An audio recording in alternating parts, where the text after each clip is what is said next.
আর এই কারণে আল্লাহ বলেছেন আল-ইয়াউমা আকমালতু লাকুম দীনাকুম ওয়া আতমামতু আলাইকুম নি'মাতি ওয়া রাদিতু লাকুমুল ইসলাম দীনা। আজকের দিনে তোমাদের উপর যে দিন আর ধর্ম দিয়া পাঠাইছিলাম এটাকে পরিপূর্ণ করে দিয়া এই ধর্মের উপর আমি আল্লাহ তাআলা রাজি আর খুশি হয়ে গেছি। এবার অন্য কোন ধর্মের মধ্যে আল্লাহ রাব্বুল আলামিন রাজি আর খুশি না, বরং একমাত্র দ্বীন ইসলামের প্রতি আল্লাহ সন্তুষ্ট হয়েছেন। আল্লাহ বলছেন ইন্নাদ দীনা ইনদাল্লাহিল ইসলাম। দ্বীন ইসলাম বলতে একমাত্র আল্লাহর নবী, যিনি কিনা আমাদের সামনে শেষ নবী হিসাবে যেই দ্বীন আর ধর্মকে পেশ করেছেন, একমাত্র সেই দ্বীন এবং ধর্মের প্রতি আমি আল্লাহ রাজি হয়ে গেছি। আর আমি আল্লাহ রাব্বুল আলামিন দ্বীন ইসলামকে বাদ দিয়া অন্য কোন ধর্মের প্রতি রাজি আর খুশি না।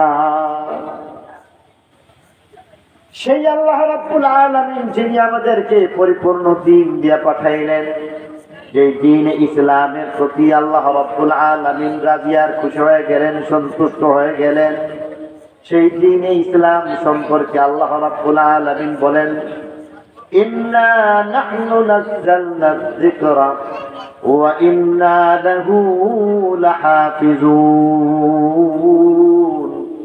নিশ্চয় আমি আল্লাহ রাব্বুল আলামিন এই দ্বীনকে পাঠাইছি, এই দ্বীনকে তোমাদের প্রতি নাযিল করে দিলাম কুরআনের মাধ্যমে, ওহীর মাধ্যমে। সেই দ্বীন তোমরা পেয়ে গেছো, আমি আল্লাহ রাব্বুল আলামিন সেই দ্বীনকে হেফাজতের দায়িত্ব আমি আল্লাহ নিলাম। অন্য কোন ধর্মের ব্যাপারে আল্লাহ এই কথা বলেন না, তবে আমাদের ধর্মের ব্যাপারে কি বলতেন, এই দ্বীনের হেফাজতের দায়িত্ব আমাদের না আল্লাহ। আরো জোরে বলতে হবে, আল্লাহ নিজে নিয়ে নিতেন। অথচ এটাও দ্বীন ইসলাম, আদম আলাইহিস সালামকে দ্বীন আনছিলেন, এটাও দ্বীন ইসলাম। সকল নবীগণ যত দ্বীন আনতেন সবগুলি দ্বীন ইসলাম, কিন্তু কোনটার হেফাজতের দায়িত্ব আল্লাহ নেন নাই। যার কারণে বর্তমানে আদম আলাইহিস সালামের যে ধর্ম, সেই ধর্মে টিকে থাকতে পারলো না। নূহ নবীর শরীয়ত আমাদের সামনে নাই, ইব্রাহিম খলিলুল্লাহর ধর্ম শরীয়ত আমাদের সামনে নাই, দাউদ নবীর ধর্ম শরীয়ত আসমানি কিতাব আমাদের সামনে নাই, মুসা আলাইহিস সালামের দ্বীন ধর্ম শরীয়ত আসমানি কিতাব আমাদের সামনে নাই, ঈসা আলাইহিস সালাম, মুসা আলাইহিস সালাম কোন নবীর ধর্ম আমাদের সামনে পরিপূর্ণভাবে নাই। কারণ আল্লাহ এগুলির দায়িত্ব নিতেন না, আমাদের নবীর দ্বারা যে দ্বীন পাঠাইছেন তার উপর দায়িত্ব দিতেন। কোনটা? আমাদের নবীর মাধ্যমে যারা। এই কারণে আল্লাহ রাব্বুল আলামিন এই দ্বীন ইসলামকে হেফাজতের জন্য ব্যবস্থা করছেন। দ্বীন ইসলামকে হেফাজত করার জন্য আল্লাহ রাব্বুল আলামিন নবীর যুগ থেকে নিয়ে আল্লাহ রাব্বুল আলামিন এই পর্যন্ত মোটামুটি 3টা ব্যবস্থার মাধ্যমে দ্বীনকে আল্লাহ হেফাজত করছেন। কয়টা ব্যবস্থা? কথাগুলি মনে রাখলে আশা করি লাভ হবে। দ্বীন ইসলামে হেফাজত করার দায়িত্ব আমাদের না আল্লাহ? আরো জোরে বলেন কার? আল্লাহ এই দ্বীনকে হেফাজতের দায়িত্ব যেমন নিয়েছেন, এই দ্বীনকে হেফাজতের ব্যবস্থা রাখছেন 3টা। কয়টা? 3টা। এই 3টা ব্যবস্থার মাধ্যমে আল্লাহ তাআলা দ্বীনকে হেফাজত করছেন। আর আজ পর্যন্ত এই দ্বীন ইসলামকে হেফাজত করে রেখেছেন এবং শেষ পর্যন্ত এই দ্বীনকে আল্লাহ তাআলা হেফাজত করে রাখবেন ইনশাআল্লাহ। কিয়ামত পর্যন্ত এই দ্বীন থাকবে। আর যেদিন এই দ্বীন ইসলাম থাকতো না, সেদিন আল্লাহ রাব্বুল আলামিন কোনোভাবেই 7 আসমান, 7 জমিন, গ্রহ, তারা, নক্ষত্র, গ্যালাক্সি গুচ্ছ সব কিছুকে ধ্বংস করে দিবেন। তুমি ব্যয় করেন না, আরে আয়েন সবাই তো ডাক দিচ্ছি না, আয় করে না মুরব্বীরা আবার বুঝালেননি। দিনকে আল্লাহ যতদিন টিকে রাখবেন ততদিন আসমান টিকে থাকবে, জমিন টিকে থাকবে, গ্রহ, তারা, নক্ষত্র, চন্দ্র, সূর্য টিকে থাকবে, মানব দানব 18,000 মখলুক টিকে থাকবে। আর যেদিন আল্লাহ তাআলা বলবেন যে না, আর দিন হেফাজত করার দরকার নেই, সেদিন আসমানকে আল্লাহ কি করে দিবেন? ধ্বংস করে দিবেন, জমিনকে আল্লাহ ধ্বংস করে দিবেন। অতএব দ্বীনের কারণে, দ্বীন ইসলামের কারণে আর মুসলমানদের কারণে আসমান জমিন গ্রহ তারা নক্ষত্র টিকে আছে। अब्रो माहो खुर्शीदो फलक दरकारंद, अब्रो माहो खुर्शीदो फलक दरकारंद, तातुनाने बकफारी व बगफलत नखोरी, तातुनाने बकफारी व बगफलत नखोरी। আসমান জমিন চন্দ্র সূর্য গ্রহ তারা নক্ষত্র গ্যালাক্সি গ্যালাক্সি গুচ্ছ 18,000 জাতের যত মখলুক আছে সবকিছু মানুষের খেদমত করে। রাতের অন্ধকার মানুষের খেদমত করে, সূর্যের আলো মানুষের খেদমত করে, চন্দ্র সূর্য গ্রহ তারা নক্ষত্র সবকিছু মানুষের খেদমত করে। এই সব কিছু একদিন থাকবে না, কারণ আল্লাহ যেদিন দ্বীনকে হেফাজতের দায়িত্ব ছেড়ে দিবেন সেদিন আর কিছু থাকবে না, কালিমাওয়ালা থাকবে না, সব ধ্বংস হয়ে যাবে। বলছিলাম এই দ্বীনকে হেফাজত করবেন, কয়টা ব্যবস্থা নিয়েছেন আল্লাহ? 3টা ব্যবস্থা নিয়েছেন। 1 নম্বর ব্যবস্থার নাম হচ্ছে তালিম আর তাআল্লুম। 1 নম্বর ব্যবস্থা হচ্ছে শিক্ষা গ্রহণ এবং শিক্ষা দান।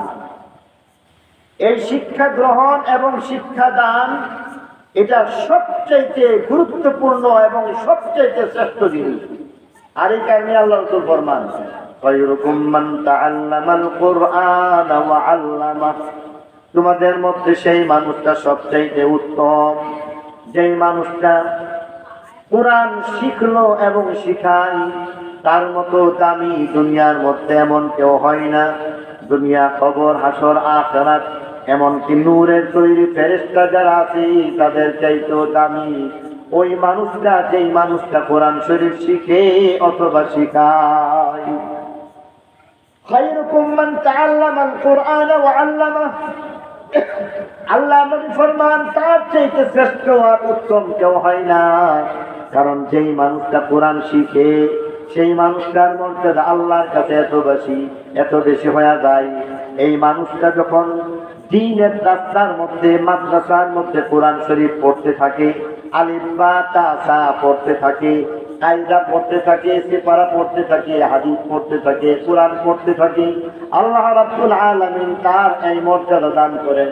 এই মানুষটার মর্যাদা এত বেশি হয়ে যায় যে মহান আল্লাহ রাব্বুল আলামিন তার জন্য মাছের পানির মধ্যে যে মাছ রয়েছে তাদেরকে হুকুম করেন, এমনকি মেঘনা নদীর মাছগুলি সেখানের মধ্যে নদীর মধ্যে থেকে থেকে মধ্যনগরের কোন একটা মাদ্রাসায় যে তালিবুল ইলম পড়তেছে তার জন্য দোয়া করে, প্রত্যেকের জন্য দোয়া করে।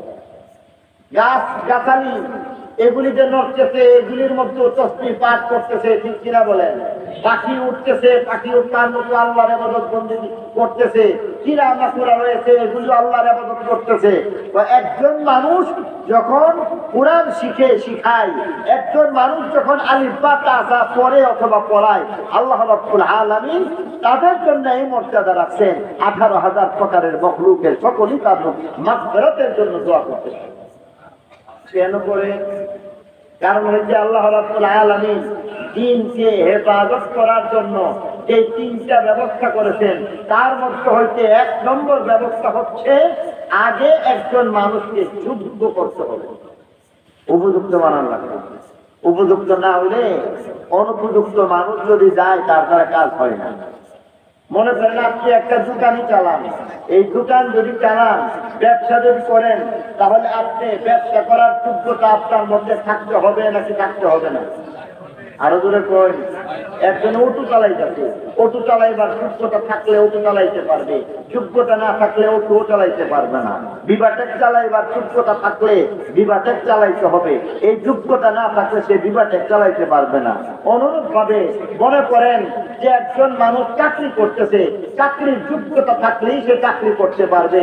একজন মানুষ কৃষিকাজ করতেছে, কৃষিকাজ করার যোগ্যতা থাকলেই সে কৃষিকাজ করতে পারে। একজন মানুষ হাল চাষ করতেছে, হাল চাষ করার যোগ্যতা থাকলেই সে হাল চাষ করতে পারবে। মাছ ধরার মানুষ যদি যোগ্য না হয়, জাল নিয়ে মেঘনা নদীর মধ্যে গিয়েই সে মাছ ধরতে পারবে না, বরং আরো ডুববা মরা লাগবে, ঠিক কিনা বলেন? তাহলে দ্বীন এটা সাধারণ কোনো জিনিস ব্যবসার মতো না, এর চাইতে লক্ষ কোটি গুণ বেশি দামি। যেরকম ইসলাম ধর্মটা, এটা কি ব্যবসার মতোই দামি না লক্ষ কোটি গুণ বেশি দামি? চাকরি, এটা কি ব্যবসার মতোই দামি? আর দ্বীনে ইসলাম, এটা কি চাকরির মতোই দামি হইল না লক্ষ কোটি গুণ বেশি দামি হয়ে গেল? দ্বীনে ইসলাম যা আমার আপনার দুনিয়া আখিরাতের সবকিছুর কল্যাণ তার মধ্যে রয়েছে। এর মধ্যেও এই দ্বীনকে হেফাজত করার জন্য আল্লাহ রাব্বুল আলামিন একটা জামাত, একটা দলকে যোগ্য হিসাবে তৈরি করতে চান। আর বলেন যে দ্বীন শিখার যোগ্যতা অর্জন করার জন্যই মাদ্রাসার মধ্যে আলিফ বা তাসা পড়ে। মাদ্রাসার মধ্যে যখন একজন আলিফ বা তাসা পড়তে শুরু করবে, কোরআন শরীফ পড়তে শুরু করবে, হাদিস শরীফ পড়তে শুরু করবে, দ্বীনের মাসলা মাসাইল যখন জানতে শুরু করবে, মানুষ কেমন করে কল্যাণ লাভ করতে পারে সেই বিষয়গুলি যখন জানবে, শিখবে, যোগ্য যখন হয়ে যায়, তখন তার দ্বারা দ্বীনের কাজ করা সহজ হবে। ঠিক কি হবে? এখন যদি এখানে আজকে যে সমস্ত ওলামায়ে কেরাম আসছেন, ওনারা যদি আগে লেখাপড়া না করতো, ওয়াজ করতে পারতো? আরো জোরে কম। কোরআন হাদিস করতে না থাকলে ওয়াজ করতে পারবো? তাফসীর ব্যাখ্যা না জানলে তাফসীর করতে পারবো? ওয়াজ নসিহত করা সম্ভব? সম্ভব না। অতএব যদি একজন হক্কানি আলেম হইতে হয়, তখন ওয়াজ করার জন্য প্রথমত মাদ্রাসায় কোরআন হাদিস পড়া যোগ্য হওয়া লাগবে। দ্বীনের জন্য এক নম্বর কাজ হইতেছে যোগ্যতা অর্জন করা। আর এই কারণে আল্লাহ রাব্বুল আলামিন প্রথম ব্যবস্থা রাখতেন, আগে তুমি লেখাপড়া করো, আর লেখাপড়া করে কোরআন হাদিস শিখে তুমি আগে যোগ্য হয়ে যাও। এই কারণে আল্লাহ রাসূল সর্বপ্রথম মক্কা শরীফের হেরা পর্বতের মধ্যে ধ্যানমগ্ন অবস্থায় ছিলেন। হেরা পর্বতের মধ্যে যখন ধ্যানমগ্ন অবস্থায় ছিলেন, তখন আল্লাহ নবী কোনো কিছুই জানতেন না। যখন আল্লাহ নবী কিছু জানতেন না, তখন সেখানের মধ্যে জিবরাইল আমিন গিয়া বসে এ করা ডাক দিয়ে বলতেছে, মুহাম্মদ পড়ো। আল্লাহ রাসূল তখন কি পড়তে জানতেন? তখন তিনি পারতেন না। উনি এই কারণে বলতেছেন, মা আনা বিকারি, আমি পড়তে পারি না। জড়ায় ধরছেন, আরেকবার বলছেন এ করা পড়ো। যখন বলছেন পড়ো, আল্লাহ নবী তখনও বলেছেন আমি পড়তে পারি না। জড়ায় ধরছেন, আবার বলতেছেন এ করা পড়ো। তৃতীয়বার যখন এইভাবে ধরলেন আর বললেন যে পড়ো, পড়ার পরে পড়ার কথা বললে পরে আল্লাহ রাসূল ফরমান, আমি তাহলে কি পড়বো? মা যা আকরা, মা আকরা, আমি কি পড়বো? তো আল্লাহ রাসূলকে তখন জিবরাইল আমিন শিখিয়ে দিলেন,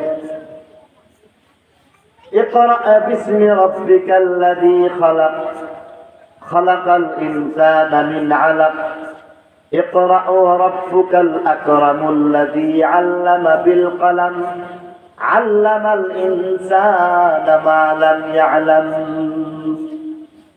সর্বপ্রথম কোরআনের আয়াত নাযিল হয়ে গেছে, সর্বপ্রথম ওহী চলে আসছে, সর্বপ্রথম আল্লাহর বাণী চলে আসছে। আল্লাহর বাণী এটাই হইতেছে দ্বীন। এই দ্বীন এটা সর্বপ্রথম আল্লাহ নবী শিখছেন নাকি এমনি নিজে প্রচার করছেন? কথা বলেন না কেন? আল্লাহ নবী শিখছেন, জিবরাইল শিখাইয়া দিতেন। আল্লাহ নবী সর্বপ্রথম ঐশী বাণী শিখলেন, কোরআনের বাণী শিখলেন, কোরআনের বাণী শিখতে শুরু করলেন। আল্লাহ নবী এই পর্যন্ত নির্দিষ্ট একটা সময় পর্যন্ত চুপচাপ কোনো কথাবার্তা বললেন না। আল্লাহ নবী চুপচাপ থাকলেন। নির্দিষ্ট সময় পর্যন্ত জিবরাইল আমিন বারবার দেখা করেন, কিন্তু আল্লাহ নবী এখনো শিখা শেষ হয় নাই। আল্লাহ নবী আরো শিখলেন, আরো শিখলেন, আরো শিখলেন। জিবরাইল আমিন এক পর্যায়ে চলে আসলেন। আল্লাহ নবীকে অনেক কিছু শিখাইবার পরে আবার বলতেছেন, দাওয়াত দিয়ে দেন, আপনার কাছে যা আছে সেই কথা মানুষকে জানায় দেন, মানুষকেও শিখাইতে হইবে। এবার নবীজি দাঁড়ায় গেলেন। নবীজি প্রথম শিখলেন, শিখার পরে যোগ্যতা অর্জন করার পরে এবার দাওয়াত দিতে শুরু করলেন। আল্লাহ নবী বিবির কাছে গেলেন, আল্লাহ নবী বিবিকেও দাওয়াত দিলেন, আপনজনকে দাওয়াত দিলেন। হযরত জিবরাইল আমিন সেই কথা শিখানোর কথাগুলি বললেন। হযরত আবু বকর সিদ্দিক রাদিয়াল্লাহু আনহু শিখলেন, খাদিজাতুল কুবরা রাদিয়াল্লাহু তাআলা আনহা শিখলেন, হযরত আলী রাদিয়াল্লাহু আনহু শিখতে শুরু করলেন। এবার নবীজি শিখতেন, শিখে এই শিখানোর কথাগুলি আস্তে আস্তে মানুষের কাছে পৌঁছাইবে। এবার দ্বীনের প্রচার প্রসার তো করতেই হবে।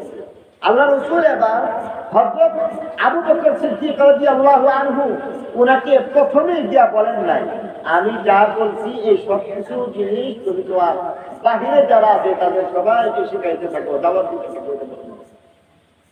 বরং আল্লাহ নবী কি করলেন? বললেন যে খায়রুকুম মান তাআল্লামাল কুরআন ওয়া আল্লামা, শোনো তোমাদের মধ্যে সবচেয়ে উত্তম যে কোরআন শিখে এবং শিখায়। অতএব নবীজি যেমন জিবরাইল আমিন থেকে শিখতেন, এই শিখানোর জন্যই উৎসাহ প্রদান করার জন্য আল্লাহ নবী প্রথম যুগের যে সাহাবীরা ছিলেন, খাদিজাতুল কুবরা, আবু বকর সিদ্দিক, এমনকি হযরত আলী রাদিয়াল্লাহু তাআলা আনহু সহ সাহাবায়ে কেরামকে শিখাইতে শুরু করতেন যে আমি যা শিখছি তা তোমরা শিখো। এবার জিবরাইল আসতেছেন, কিছু দুইখান আয়াত নিয়ে আসতেছেন, এই দুইখান আয়াত হযরত আবু বকর রাদিয়াল্লাহু আনহু শিখতেছেন, আর হযরত উমর, হযরত আলী রাদিয়াল্লাহু আনহু শিখতেছেন, খাদিজাতুল কুবরা রাদিয়াল্লাহু তাআলা আনহু শিখতেছেন। প্রথম যুগের মানুষগুলি প্রথম যুগে শিখতে শুরু করলেন। নবীজি আবার চিন্তা করে দেখতেছেন ছাত্র তো বাইরে গেছে, আগে আসলে একজন খাদিজাতুল কুবরা, হইতে দুইজন আবু বকর সিদ্দিক রাদিয়াল্লাহু আনহু, হযরত তিনজন হযরত আলী রাদিয়াল্লাহু তাআলা আনহু, আরো হইতে অনেক সাহাবী বাড়ছে। সাহাবায়ে কেরামের মধ্যে হইতে অনেক সাহাবীর সংখ্যা যখন বাড়ছে, এবার আল্লাহর নবী ফরমান এদেরকেও আমি যা শিখছি তা শিখাইতে হবে। আল্লাহ নবী পৃথিবীর ইতিহাসে সর্বপ্রথম মাদ্রাসা বানাইছেন। পৃথিবীর ইতিহাসে সর্বপ্রথম যে মাদ্রাসা বানাইছেন সেই মাদ্রাসার নাম হইতেছে দারে আরকাম। সাহাবী আরকাম রাদিয়াল্লাহু তাআলা আনহুর বাড়ি। আল্লাহ নবী সাহাবী আরকাম রাদিয়াল্লাহু আনহুর বাড়িটাকে মাদ্রাসা বানাইয়া সেখানের মধ্যে যত সাহাবায়ে কেরাম আছেন তাদের সকলকে সেখানের মধ্যে শিখাইলেন। সাহাবায়ে কেরাম সেখানের মধ্যে গিয়ে শিখতে শুরু করলেন। সাহাবায়ে কেরামের অনেক বড় একটা দল হয়ে গেছে। সাহাবায়ে কেরামের বড় একটা দল এবার মোটামুটি বলা যায় যে মক্কা শরীফের মধ্যে মানুষ যে পরিমাণ আছে তার মধ্যে হইতে একা হযরত আল্লাহ নবী একাই শুধুমাত্র এই দিন পাইতেন এমন না, বরং বেশ কিছু লোকজন, প্রায় 40 জনের মতো লোক হয়েছে। 40 জন সাহাবী যখন হয়ে গেছে, উনারা যখন শিখছেন, শিখানোর পরে আস্তে আস্তে এই শিখানোর মাধ্যমে 40 জন সাহাবায়ে কেরাম একটা পবিত্র একটা জামাত, এরা যখন যুক্ত হয়ে গেছেন, তখন আল্লাহ নবীর প্রতি এবার আল্লাহ তাআলা হুকুম নাযিল করলেন যে নবীজি আপনি এতদিন যা শিখছেন, এবার বিয়ার যোগ্যতা যেহেতু অর্জন করেছেন, এখন আপনি দ্বীনের দাওয়াত মানুষের কাছে পৌঁছে দেবেন। আল্লাহ নবীর সামনে পর সর্বপ্রথম আয়াত নাযিল হয়ে গেছে, ও আনফুসাকুম ওয়া আহলিকুম নারা, ও আনফুসাকুম ওয়া আহলিকুম নারা, নবীজি আপনার নিজের জানকেও জাহান্নামের আগুন থেকে বাঁচাইবেন। ও আনফুসাকুম ওয়া আহলিকুম নারা, আপনার পরিবারের সদস্যের জান জাহান্নাম থেকে বাঁচাইবেন, নিজেও জাহান্নাম থেকে বাঁচবেন, পরিবারের যারা আছে তাদেরকেও জাহান্নাম থেকে বাঁচাইবেন। আল্লাহ নবী আবার দাওয়াত দিলেন। আল্লাহর নবী এবার প্রাথমিকভাবে পরিবার পরিজন যারা রয়েছেন তাদের মধ্যে দাওয়াতের কাজ শুরু করে দিলেন। এবার সবার মধ্যে যখন দাওয়াত দিতে শুরু করলেন, এখনো কেমন যেন যোগ্যতা অবশিষ্ট রয়েছে, আরো শিখা লাগবে, আরো শিখতেছেন, যা শিখছেন কিছু কিছু দাওয়াত পৌঁছায় দিতেছেন। একটা পর্যায়ে আল্লাহ নবী আল্লাহর পক্ষ থেকে আদেশ প্রাপ্ত হয়ে গেলেন, ওয়া আনদির আশীরাতাকাল আকরাবিন, আপনার নিকটাত্মীয় যারা আছে আপনি তাদেরকেও দাওয়াত দিয়ে দেন। আস্তে আস্তে দাওয়াতের কাজ, প্রচার প্রসারের কাজের জন্য যখন জমাত আরো বড় হয়ে গেছে, এবার বলতেছে আপনি জগৎবাসী যারা আছে তাদের সকলের জন্য কালেমার দাওয়াত পৌঁছায় দেন। এবার আপনাদের সামনে আমার একটা প্রশ্ন, এটার উত্তর দিবেন। এবার বুঝতে হবে আপনারা আসলে আমার কথাগুলি বুঝতেছেন নাকি বুঝতেছেন না, উত্তরের দ্বারাই বলবে। আচ্ছা বলুন তো দেখি, আল্লাহ নবী সর্বপ্রথম হেরা গুহার মধ্যে যখন গেছেন, হেরার মধ্যে গিয়া জিবরাইল আমিন ইকরা বিসমি রাব্বিকাল্লাযী খালাক এটা পড়ে শোনাইছেন, শিখাইছেন, ঠিক কিনা বলেন? শিখাইছেন না? যেদিন তিনি সর্বপ্রথম এই কোরআনের ওহী পাইছেন। ইকরা বিসমি রাব্বিকাল্লাযী খালাক খালাকাল ইনসানা মিন আলাক ইকরা ওয়া রাব্বুকাল আকরামুল্লাযী আল্লামা বিল কলম আল্লামাল ইনসানা মা লাম ইয়ালাম। যেদিন এই আয়াত পাইছেন, কোরআন পাইছেন, সেদিনই আল্লাহ নবী সাফা পাহাড়ের মধ্যে গিয়ে দাওয়াত দিতেন না পরে দাওয়াত দিতেন? অনেক পরে না, অনেকদিন পর্যন্ত শিখতেন, কোরআন শরীফ শিখছেন, ওহীর মাধ্যমে জিবরাইল আমিন থেকে অনেক কিছু পাইছেন। পাওয়ার পরে নির্দিষ্ট একটা সময় পর্যন্ত যা শিখেন চুপে চুপে আরো কয়েকজনকে নিয়ে তাকরার করেন, কোচিং ক্লাসের মতো, এমন প্রাইভেট ক্লাসের মতো এমন ভাবে তাদেরকে শিখাইছেন। মোটামুটি 40 জন যখন হয়ে গেছে, তারপরে আবার তারে আর কানের মধ্যে মাদ্রাসা খুলে দিতেন। এরপরে নির্দিষ্ট একটা সময় পার করার পরে সাহাবে কেরামের মধ্যে যখন একটা মজবুত এবং শক্তিশালী একটা দল তাই সেটা 40 জনের ঊর্ধ্বে হয়ে গেছে, এরা সকলেই তখন যোগ্যতা অর্জন করছে। তারপরে আল্লাহ পাকের পক্ষ থেকে হুকুম আসছে, তারপরে আল্লাহ নবী দাওয়াত দিতেন। আল্লাহ তো চাইলে এটাও করতে পারতেন যে নবীজি আপনাকে ইকরা বিসমি কইছি, আপনি আজকেই খানায় কাবার হাতের আসপদের সামনে গিয়া সবাই দাওয়াত দিয়া দিবেন। আল্লাহ বলতে পারছেন না? আল্লাহ বলেন কেন? খায়রুকুম মান তাআল্লামাল কুরআন ওয়া আল্লামা। তোমাদের মধ্যে সবচেয়ে উত্তম যে মানুষটা শিখে এবং শিখায়। এই কথা বলার মাধ্যমে শিক্ষার প্রতি আল্লাহর নবীকে উদ্বুদ্ধ যেমন করলেন, সাহাবায়ে কেরামকে যেমন উৎসাহ দিলেন, শিক্ষিত বানাইলেন। একজন মানুষ যখন শিক্ষিত হয়ে যায় তখন সেই মানুষটা যোগ্য হয়ে যায়, বলি সুবহানাল্লাহ। এই কারণে সর্বপ্রথম কুরআন শিখছেন, শিখাইতেন, নিজে শিখছেন, সাহাবায়ে কেরামকে শিখাইতেন। শিখানোর পরে যোগ্য একটা জামাত যখন তৈরি হয়ে গেছে, তখন আল্লাহ রাব্বুল আলামিন সাহাবায়ে কেরামকে বলছেন এবার যা শিখলো মানুষের কাছে পৌঁছাও। সেখানে কি বলছেন? বাল্লিগু আন্নী ওয়ালাউ আয়া। আল্লাহ নবী দ্বিতীয় ব্যবস্থা রাখছিলেন দাওয়াত। দ্বিতীয় ব্যবস্থার নাম হচ্ছে দাওয়াত। নির্দিষ্ট একটা সময় পর্যন্ত কোরআন শিখলেন, শিখাইলেন, সাহাবায়ে কেরামকে যোগ্য বানাইলেন। কারণ যতক্ষণ পর্যন্ত একজন মানুষ যোগ্য হইবে না, ইলম তার মধ্যে থাকবে না, ইলমের যোগ্যতা, কোরআনের যোগ্যতা, হাদিসের যোগ্যতা, দ্বীন ইসলামের যোগ্যতা যদি না থাকে তাহলে দাওয়াত দেওয়া যাবে না। আর এই কারণে আল্লাহ নবী যখন নিজে যোগ্য হইলেন, সাহাবায়ে কেরামকে যখন যোগ্য হিসাবে গড়ে তুললেন, সেই যোগ্য হিসাবে গড়ে তোলার পরে আল্লাহ নবী এবার বললেন এবার শুধু শুধু শিখে থাকলে, বসে থাকলে চলবে না, বরং তার চর্চা করা লাগবে। তুমি এবার দাওয়াত দিতে থাকো, তাবলীগের কাজ করতে থাকো। তুমি যদি একটা আয়াত শিখে থাকো, সেই আয়াতটা যারা জানে না তাদের কাছে নিয়ে পৌঁছায় দিবা। তুমি যদি একটা হাদিস শিখে থাকো, যারা জানে না তাদের কাছে পৌঁছায় দিবা।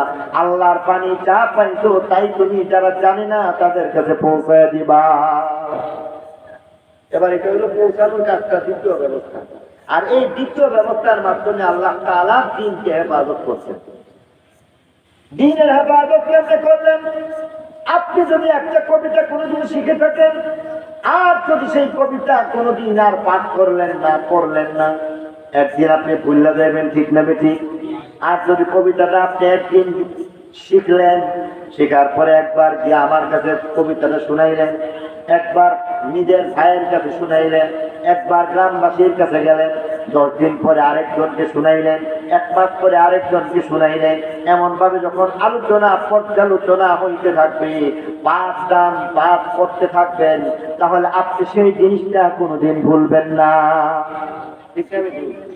আর যদি আপনি শিখছেন ছোটবেলা, আর এখন আপনি আর বললেন না, তাহলে দেখবেন ছোটবেলার কত কবিতাই আমাদের মনে নাই, ঠিক কিনা বলেন? মুখস্থ করছিলাম ভালো, কিতাব প্রথম থেকে নিয়ে শেষ পর্যন্ত পুরাটাই এক দাঁড়ানোর মধ্যে শুনে এসেছি, খুব ভালো, কিন্তু এখন পারি না। কেন?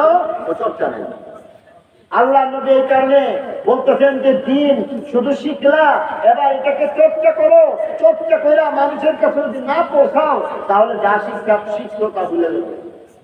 এই কারণে বলতেছে তাবলীগ, দাওয়াত করো। মানুষের কাছে পৌঁছে দাও। একজনের কাছে বললেন কু আনফুসাকুম ওয়া আহলিকুম নারা, একজনকে কায়দা শিখাই দিলেন।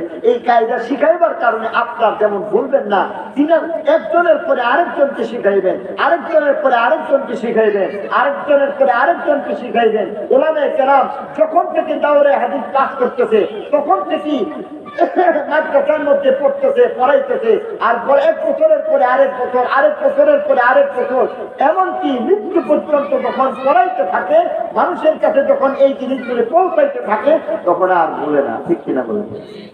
আর আমরাও জানি না যেমন ওয়াজ মাহফিলের মধ্যে অনেক ওয়াজ আমরা শুনছি, অনেক ওয়াজ শোনার পরও আমরা বাড়িতে যাওয়ার পরে আর মনে রাখতে পারি না। কিন্তু সেই কথাটা যদি বাড়ির মধ্যে গিয়ে আবার আলোচনা করতাম তাহলে আমি অল্প বুঝতাম না।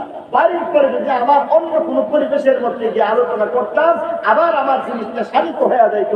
আবার যদি আলোচনা করতাম, আমার এমন ভাবে একের পর এক যদি বলতেই থাকতাম, তাহলে আমিও একজন আলেমের মতো সেই ওয়াজটা বুঝতাম না। ঠিক কিনা বলেন? আল্লাহ দিনকে হেফাজত করতেন কয়টা জিনিসের মাধ্যমে? তিনটা জিনিসের মাধ্যমে। এক নম্বর তালিম তাআল্লুম, শিক্ষা গ্রহণ করা, শিক্ষা দান করা। অর্থাৎ মাস্টার আর ছাত্র, মাদ্রাসার উস্তাদ আর ছাত্র। উস্তাদ শিখাইতেছেন আর ছাত্র শিখতেছেন। অতএব শিখন আর শিখানো এর মাধ্যমে একটা জামাতকে আল্লাহ তাআলা যোগ্য বানাইছেন।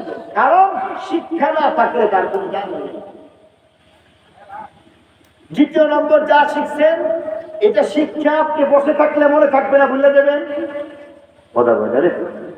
আপনি শিখছেন, শিখার পরে আপনি যদি আর পড়াশোনা না করেন, আলোচনা না করেন, কারো কাছে যদি আপনি না বলেন, তাহলে সেই শিক্ষা জিনিসটা মনে থাকবে?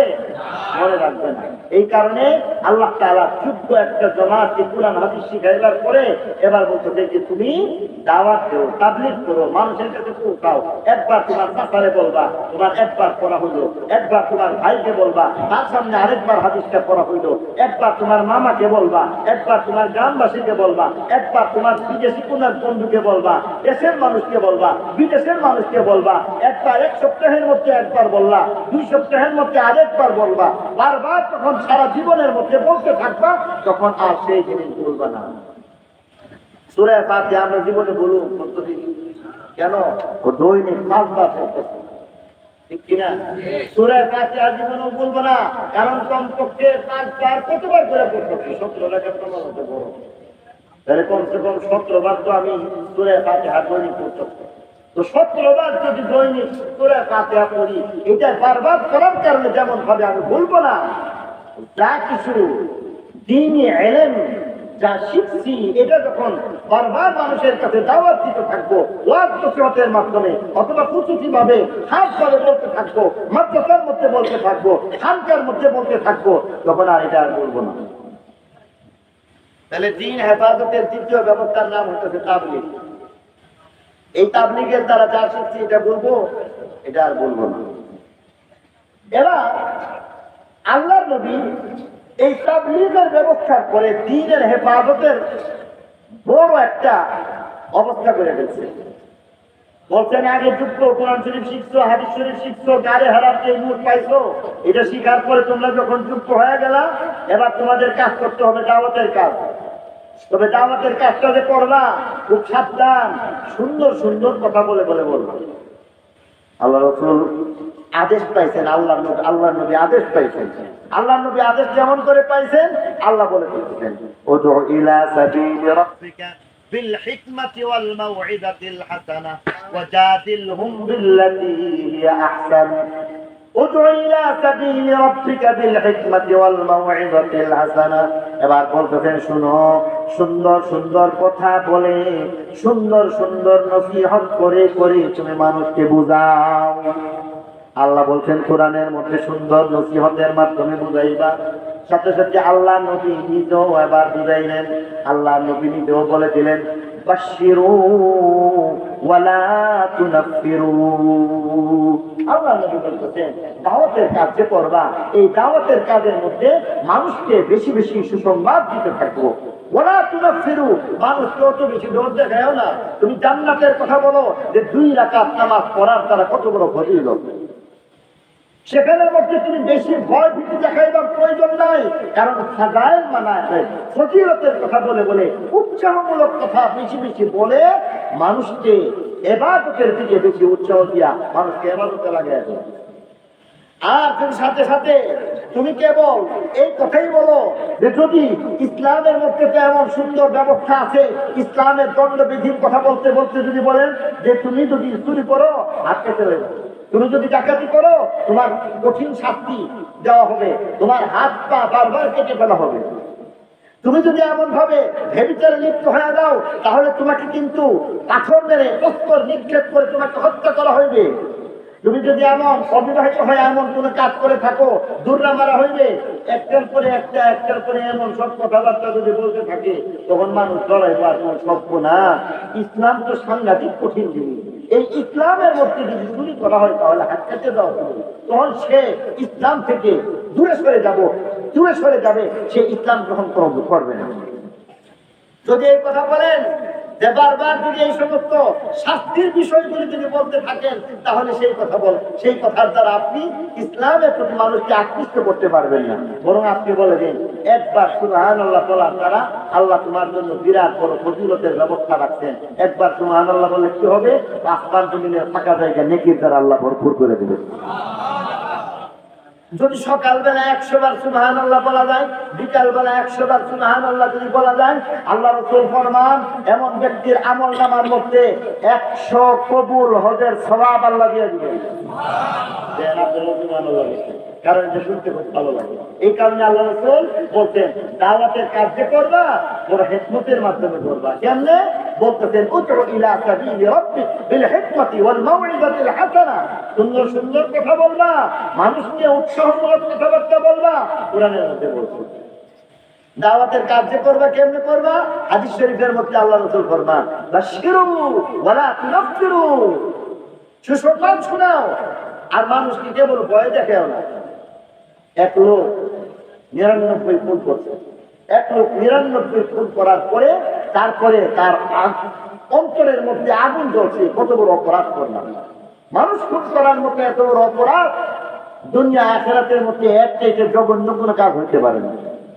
মানুষ মেরে গেছে 99 জন মানুষ মারছে, 99 জন মানুষ মারার পরে এরপরে একজনের কাছে গেছে, একজন আল্লাহ তাহলে ওনার কাছে গেছে, হয়তো তার তুমি এমন একমতপূর্ণ কথাবার্তা একমতের মাধ্যমে বুদ্ধিমত্তার সাথে কিছু কথা বলবে, হয়তো এমনটা তার মধ্যে ছিল না।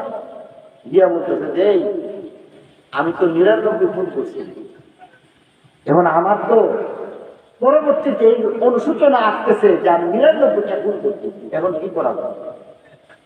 উনি কথা বলতে গিয়া বললেন স্বপ্ন না, 99 খুন করছো ও তুমি আবার আমার কাছে আইছো, 99 খুন করে আইছো, তুমি আল্লাহর কাছে কি লাভ পাইবা?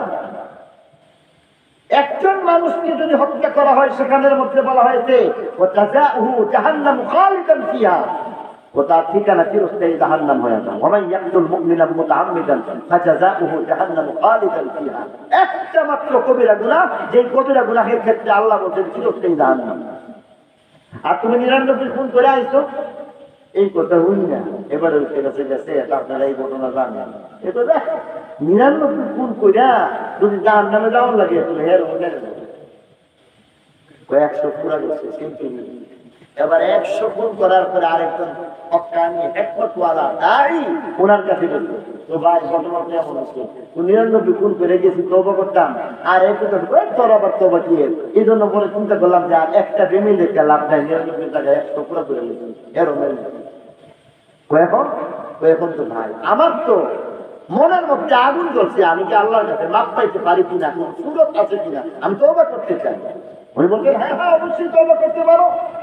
قل يا عبادي الذين أسرفوا على أنفسهم لا تقنطوا من رحمة الله إن الله يغفر الذنوب جميعا إنه هو الغفور الرحيم।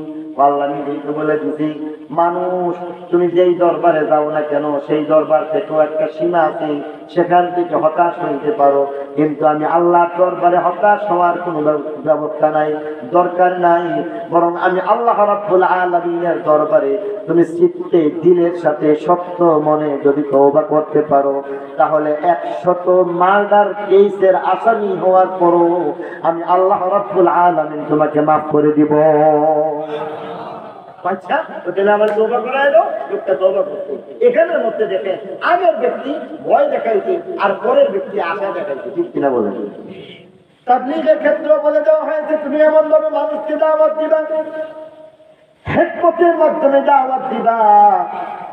মোটামুটি আল্লাহ নবী আদেশ পাইলেন, সাহাবায়ে কেরাম এবার দ্বীনের কাজ করতে শুরু করলেন, দাওয়াত দিতে শুরু করলেন। আল্লাহ নবী সাফা পাহাড়ের মধ্যে গিয়ে দাঁড়াইছেন, সেখান থেকে দাওয়াত দিতে শুরু করলেন। সাহাবায়ে কেরাম দাওয়াত দিতে শুরু করলেন। সাহাবায়ে কেরাম সকলেই এবার দাওয়াত দিতেছেন। তবে আল্লাহ নবী বারবার বলতেছেন খুব সতর্ক থাকবা, সাবধান সাবধান, এমন ভাবে দাওয়াত দিবা যেন তোমার প্রতি দয়া, মানুষের দয়া লাগে। তুমি এমন ভাবে দুর্লভ করে কোনোদিন দাওয়াত দিবা না, বরং জোরের মাধ্যমে কোনোদিন ইসলাম প্রচার লাভ করে না। বরং তুমি তোমার কিছু আখলাক দেখাইবা, তোমার কিছু আখলাক দেখাইতে হইলে তোমার ব্যবহারটা বড় চমৎকার হওয়া লাগবে। আল্লাহ নবী এই কারণে মুক্তি জিন্দেগীর মধ্যে বলে দিলেন, শুনো, সেখানের মধ্যে তুমি এমন কিছু আখলাক দেখাও। আল্লাহ নবী বলেন আখলাক কি দেখাইবো? নবী আবার বলে দিতেছেন, সিল মান কাতাআকা ওয়াফু আম্মান যালামাকা ওয়া আহসিন ইলা মান আসাআ ইলাইক। আল্লাহ নবী ফরমান, সিলমান কাতাআকা, যার সাথে তোমার ঝগড়া আছে, যার সাথে তোমার সম্পর্ক নষ্ট হয়ে গেছে, তুমি তার সাথে সম্পর্ক দিয়ে সুন্দর এবং মধুর সম্পর্ক করো। তোমার সাথে যদি সম্পর্ক না থাকে, এমন মানুষটাকে তুমি আপন বানাইতে হইবে। আর তোমার যিনি বন্ধু, তাকে তুমি আপন বানানোর প্রয়োজন পড়বে না, কারণ বন্ধু সবসময় বন্ধু হয়ে থাকে। অতএব যেই মানুষটা তোমার শত্রু হয়ে গেছে, তাকে তুমি আপন বানাও। সিলমান কাতাআকা, তার সাথে সম্পর্ক ভালো করো। ওয়াফু আম্মান যালামাকা, তোমার আখলাক দেখাইতে হইবে। কোন একজন মানুষ যদি তোমার প্রতি কোনো একটা অবিচার করে ফেলে, জুলুম করে ফেলে, তুমি তোমার আদর্শ দেখাইবা, তুমি তোমার হুসনে আখলাক দেখাইবা, সুন্দর ব্যবহার দেখাইবা। তুমি জুলুমের শিকার হওয়ার পরও ওয়াকু, তুমি তাকে মাফ করে দিবা। কারণ তুমি যখন জুলুমের শিকার হওয়ার পরও মাফ করে দিলা, তখন একটা সময় তার দিলের মধ্যে গিয়া ধাক্কা লাগবে, আহারে আমি তো তার প্রতি একটা জুলুম করলাম, নির্যাতন করলাম, আমি তো তাকে একটা থাপ্পড় মারলাম, সে চাইলে তো আমাকে একটা থাপ্পড় দিতে পারতো, কিন্তু না, সে আমার দিকে তাকাইয়া মুখে হাসি দিল আর বললো, যাও, আল্লাহকে রাজি আর খুশি করার জন্য আমি তোমাকে মাফ করে দিলাম। এমন ব্যবহার পাইয়া সেই লোকটা ইসলাম ধর্মের জন্য পাগল হয়ে যাবে। কারণ লোকটা যখন বলবে ইসলাম এত সুন্দর, যে ইসলাম ধর্মের মধ্যে মানুষ এমনকি মানুষের সাথে সুন্দর ব্যবহার দেখায়, জুলুমের পর মাফ করে দিতেছে, তাহলে সেই ইসলাম গ্রহণ করা দরকার। আল্লাহর নবী যখন সেই আদেশ প্রাপ্ত হইলেন, সাহাবায়ে কেরাম মুক্তি জিন্দেগীর মধ্যে 13 বছর পর্যন্ত দাওয়াতের কাজ করলেন। আর এইভাবে আল্লাহ রাব্বুল আলামিন দ্বীন ইসলামকে একের পর এক হেফাজত করলেন, আর দ্বীন ইসলামের পরিধি কি আল্লাহ তাআলা বাড়ায় দিলেন। বলছিলাম আমি দ্বীন হেফাজতের ব্যবস্থা কয়টা ছিল মনে আছে? 1 নম্বর ব্যবস্থার নাম শিক্ষা গ্রহণ আর শিক্ষা দান। 2 নম্বর ব্যবস্থার নাম হইতেছে তাবলীগ। শিক্ষার মাধ্যমে আল্লাহর নবী সাহাবায়ে কেরামকে যোগ্য বানাইলেন, তাবলীগের মাধ্যমে দ্বীনের প্রচার করলেন। আর 3 নম্বর ব্যবস্থার নাম হইতেছে জিহাদ ফি সাবিলিল্লাহ। আল্লাহর রাস্তায় জিহাদ করতে হইবে। আল্লাহর রাস্তায় জিহাদ করার মাধ্যমে আল্লাহ রাব্বুল আলামিন দ্বীন ইসলামের হেফাজত করেছেন, বলি সুবহানাল্লাহ। এবার প্রশ্ন হইতেছে, জিহাদের যে বিধান, এটা আল্লাহর নবী পাইছেন, মুক্তি জিন্দেগীর মধ্যে পান নাই। এই জিহাদের ব্যবস্থাটা এটা পাইছেন কখন? আজিম ভাই আছেন? জিহাদের যে ব্যবস্থাটা, এটা আল্লাহ নবী এই হুকুমটা তিনি এমন ভাবে সাথে সাথে আল্লাহ নবী, আল্লাহ তো চাইলেই যে বলতে পারতেন যে তুমি যা শিখছো দাওয়াত শুরু করে দেবো, আর যা দাওয়াত শুরু করছো এরপরে দাওয়াত যদি কেউ কবুল করে তো ভালো, আর কেউ যদি কবুল না করে তার সাথে হাত শুরু করে দেবে। আল্লাহ চাইলে বলতে পারতেন না, কিন্তু আল্লাহ বলে দেন। বরং আল্লাহ রাব্বুল আলামিন দুইটা ব্যবস্থা নির্দিষ্ট একটা সময় পর্যন্ত, অর্থাৎ 13 বছর পর্যন্ত আল্লাহ দিন হেফাজত করেছেন দুই জিনিসের মাধ্যমে। একটার নাম শিক্ষা গ্রহণ, শিক্ষা দান, আরেকটার নাম হইতেছে শিক্ষা গ্রহণ এবং শিক্ষা দান, আর দ্বিতীয়টার নাম হইতেছে তাবলীগ। কত বছর পর্যন্ত শিক্ষার ব্যবস্থা রাখছেন? 13 বছর পর্যন্ত। তাবলীগের ব্যবস্থা কতটুকু পর্যন্ত রাখছেন? 13 বছর পর্যন্ত।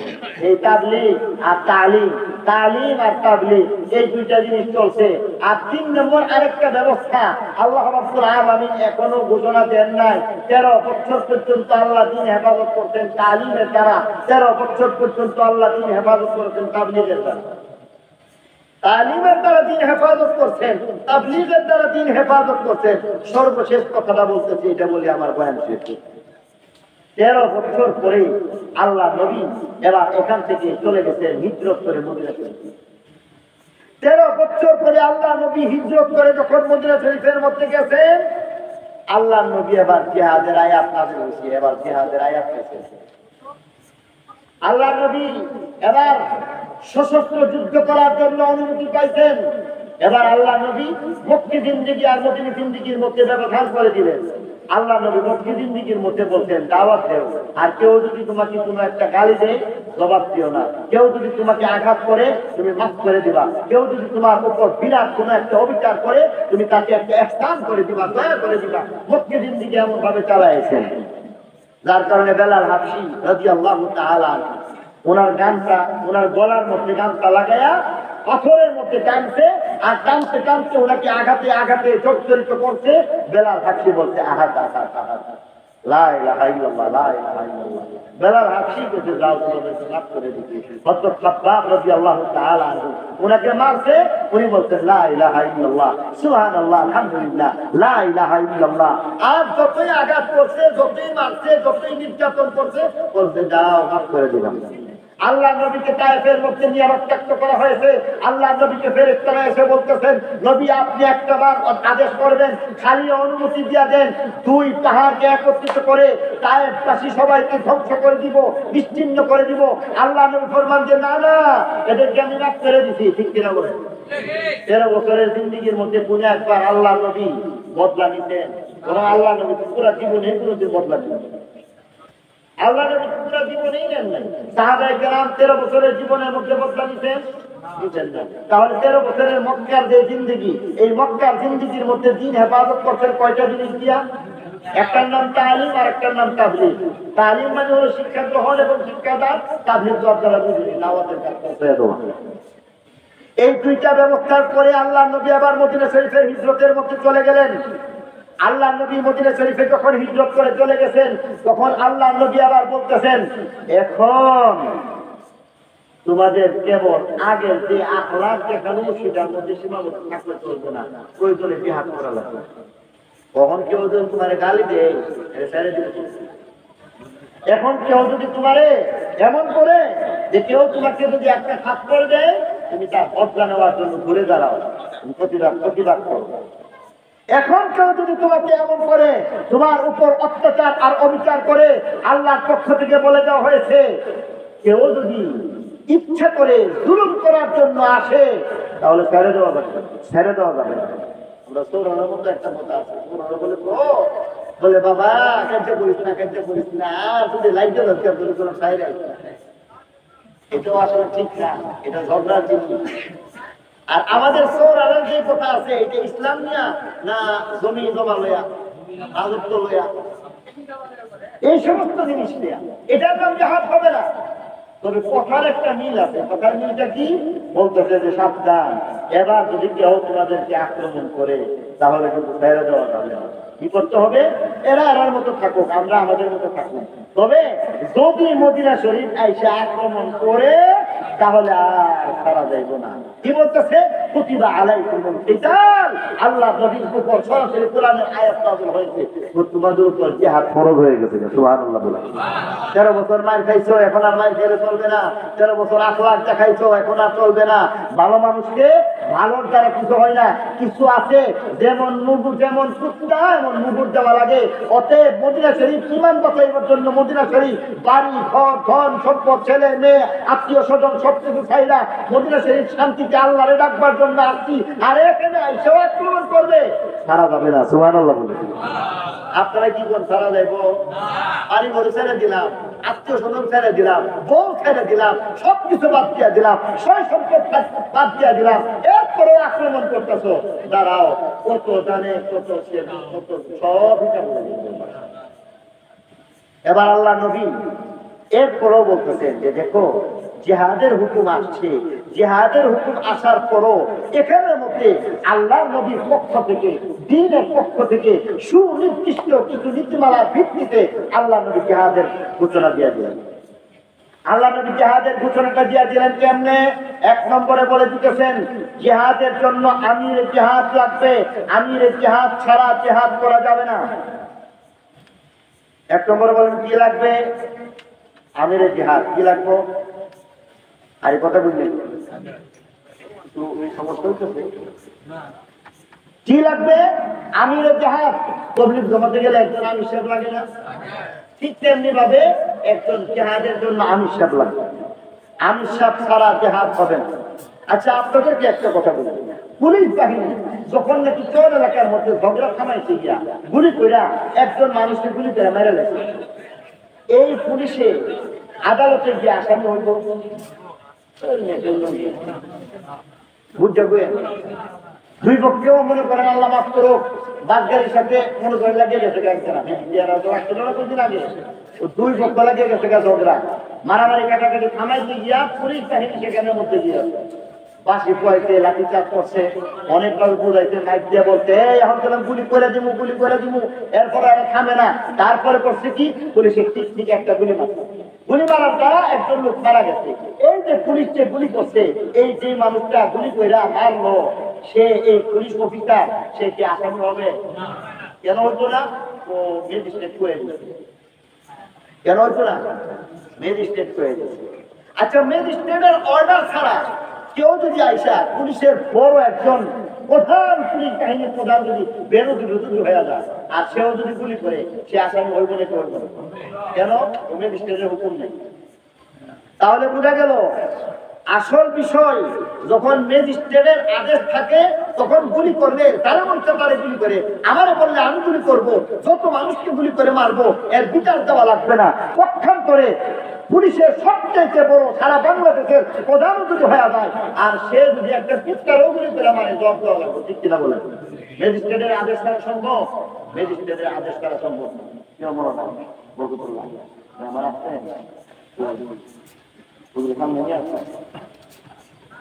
আমার তো। আচ্ছা, মোটামুটি 1 ঘন্টার সময় শেষ হয়ে গেছে। শেষ কথাটা আমার বলতে চাই, এখানের মধ্যে বলতেছিলাম যে এই কথাটা 1 নম্বরে ম্যাজিস্ট্রেটের আদেশ ছাড়া যেমন ভাবে গুলি করলে জবাব দেওয়া লাগে, ঠিক তেমনি ভাবে আমিরে জিহাদের বাইআত গ্রহণ ছাড়া কেউ যদি জিহাদের মধ্যে গিয়া গোলাগুলি করে, মারামারি করে আর পরে অথবা মারে, এটার জন্য কোন ধরনের ফায়সালা করা যাবে না। বরং আমিরে জিহাদের আদেশ পাইয়া যদি জিহাদের ময়দানে যায়, বাঁচলে গাজী, মরলে শহীদ। এবার বলেন, ম্যাজিস্ট্রেট ছাড়া যেমন গুলি দেওয়া, আর ম্যাজিস্ট্রেট অবশ্যই দরকার আছে না নাই? ম্যাজিস্ট্রেট ছাড়া যেমন গুলির আদেশ কেউ করতে পারে না, ঠিক জিহাদের ক্ষেত্রেও একজন আমিরে জিহাদ ছাড়া সরাসরি সশস্ত্র জিহাদ কেউ করতে পারে না। তাহলে 1 নম্বরে আল্লাহ নবী নীতিমালা বাইন্দা দিয়েছেন, জিহাদের জন্য একজন আমিরে জিহাদ লাগবে, আমিরে জিহাদ ছাড়া জিহাদ করা যাবে না।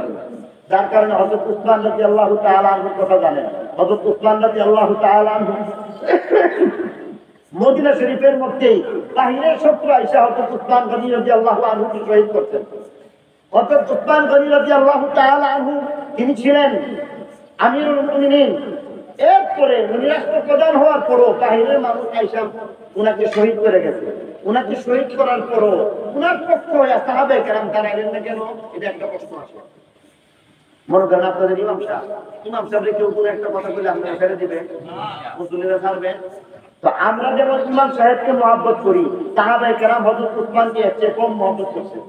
তাহলে হযরত উসমানকে গুলি করে হযরত উসমানকে শহীদ করে গেল, সাহাবায়ে কেরাম জবাব দিলেন না কেন? সাহাবায়ে কেরাম অস্ত্র করলেন না কেন? এমন একটা প্রশ্ন আসে না? হুজুর আয়া বলছে অন্ত আসলে লম্বা কথা হয়ে যা, বয়ানটা আমার এখানে শেষ করে দিতে চাই। বরং বলতেছিলাম এখানের মধ্যে এক নম্বর হইল হযরত উসমান রাদিয়াল্লাহু তাআলা আনহু, উনি আসলে আমির জিহাদের দায়িত্ব পালন করেন নাই এবং উনি সরাসরি আদেশ না করার কারণে সাহাবায়ে কেরাম এই সমস্যার মধ্যে পড়ে গেছেন। কারণ উনি যদি আদেশ করেন তাহলে জিহাদের মধ্যে সাহাবায়ে কেরাম যদি যায় উনারা শহীদ হয়ে যাবেন, আর উনি যদি আদেশ না করেন তাহলে সাহাবায়ে কেরাম যদি সেখানের মধ্যে মারামারি করতে যায় আর সেখানে গিয়ে মরে যায় তাহলে শহীদ হবেন না। এই কারণে সাহাবায়ে কেরাম চুপ ছিলেন। একটা কারণ হয়ে গেল, অনেকগুলি কারণের মধ্যে 3 নম্বরের মধ্যে জিহাদ যে আছে, এই জিহাদের মধ্যে আল্লাহ রাসূল এখানের মধ্যে শিখাই দিয়ে গেছেন আখলাক, এখানের মধ্যে শিখাই দিয়ে গেছেন তাওয়াক্কুল শিখাই দিয়ে গেছেন। 313 জন, এই 313 জনকে নিয়ে হাজার মানুষের বিপক্ষে আল্লাহ নবী জিহাদ করে গেছেন। আল্লাহ নবী হাত উঠে বলতেছেন ইয়া রাব্বি লাউ শি'তা ইন শি'তা লাম তু'বাদ। আল্লাহ তুমি যদি চাও এই মানুষগুলির পরে আর একজন মানুষও যে কিনা তোমার নাম নিবে এমন কেউ থাকবে না, তাহলে এদেরকে শেষ করে দেবে। 313 জনের পাওয়ার জুতা নাই, পেটের মধ্যে পাথর, 313 জনের পুরাকি নাই, 313 জনের কাপড় নাই, 313 জনের তরবারি নাই, 313 জনের ঢাল নাই, 313 জনের এমনকি একটা উট নাই, এমন 313 জনের ঘোড়া নাই, পর্যাপ্ত ঘোড়া নাই, পর্যাপ্ত উট নাই, পর্যাপ্ত সাওয়ারি নাই, পর্যাপ্ত লৌহ কর্ম নাই। আরেক দিকে এরা একবারে ক্ষুধার্ত, সবচাইতে নিরীহ, পৃথিবীর সবচাইতে নিরীহ দুর্বল মানুষগুলি, আরেক দিকে পৃথিবীর সবচাইতে সবল 1000 মানুষ, যাদের লোহার পোশাক আছে, যাদের ঘোড়া আছে, যাদের উট আছে, পেটের খাবার আছে, তাদের খাবারের কোনো সমস্যা নাই, রেশনের কোনো সমস্যা নাই। সেখানের মধ্যে আল্লাহ নবী যখন জিহাদ করছেন বদরের যুদ্ধের মধ্যে 313 জন, আরেকজনকে যখন 1000 মানুষ ছিল, এই 1000 মানুষের মধ্যে হইতে দেখা যায় সাহাবায়ে কেরাম 313 জন, হাজার মানুষ শত্রু যারা ছিল তাদের বিপক্ষে হারিয়ে গেছে। বদরের যুদ্ধের মধ্যে 313 জন সাহাবী হারিয়ে গেছে কেন? হারিয়ে গেছে কেন? প্রতিবাদ করে বলেন না কেন? বলেন 313 জন হাসছে না দিচ্ছে? আরো জোরে বলতে হবে হাসছে না দিচ্ছে? আরো জোরে বলতে হবে মুসলমান হাসছে না দিচ্ছে? এদের তরবারির চুড়ে এরা জিততে গেছে না, তরবারি তো নাই। এদের কাছে অনেক শক্তিশালী অ্যাটম বোম ছিল, এই কারণে জিততে গেছে গা। এদের কাছে অনেক লৌহ বর্ম ছিল, এই কারণে জিতছে। এরা সবচেয়ে বেশি শক্তিশালী ছিল, এই কারণে জিতছে। বরং এরা একবারে নির্ভর, ফেরো বাদ নাই, একটা লোহার পোশাক নাই, তরবারি নাই, ঢাল ছিড়াই বোঝে এটা নাই, এমনকি উট নাই, পর্যাপ্ত ঘোড়া নাই, আর খালি পায়ে জুতা নাই। এমন খালি পায়ে গিয়া আল্লাহর কাছে ভরসা করে বলতেছে যে আল্লাহ সারা রাত কাঁদছে, আর সারা রাত কান্না করতেছে আল্লাহ এই মানুষগুলোকে তুমি শেষ করে দিবা, তাহলে আর কেউ তোমার নাম নেওয়ার মতো মানুষ পৃথিবীতে কেউ থাকবে না।